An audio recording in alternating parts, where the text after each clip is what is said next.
Let's jump right into it. 50 billion euros.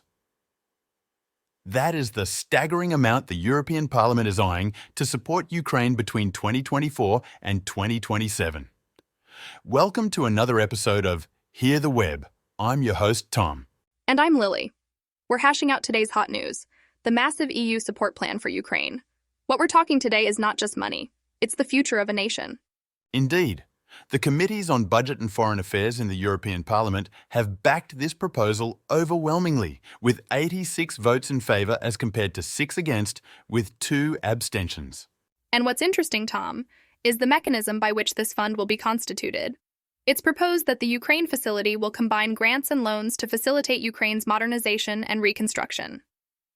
This comes as a part of revising the EU's long-term budget in response to a series of crisis events post-2021.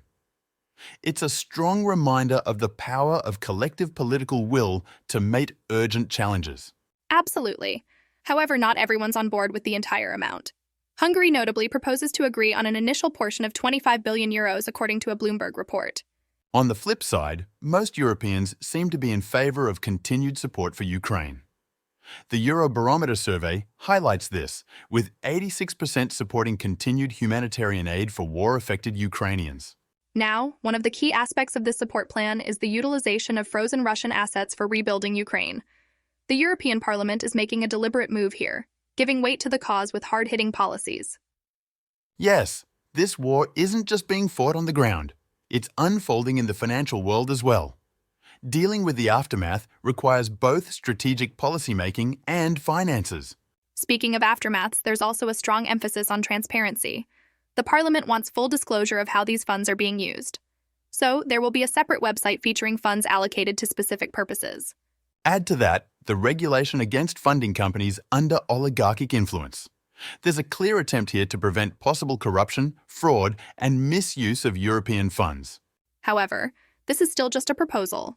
The draft will be put to a vote during the plenary session on October 16th, 19. Negotiations with individual member states will then begin once the EU Council agrees on its coordinated position. It's a potentially monumental plan shaping up, with Ukraine set to receive a level of support that could greatly aid their war efforts and subsequent recovery. Undoubtedly, the implications and outcomes of this proposal deserve close attention. And that's what we have for today. A 50 billion euros multi-year support plan for Ukraine, a tale of international support, political prowess, and the prospect for Ukraine's future.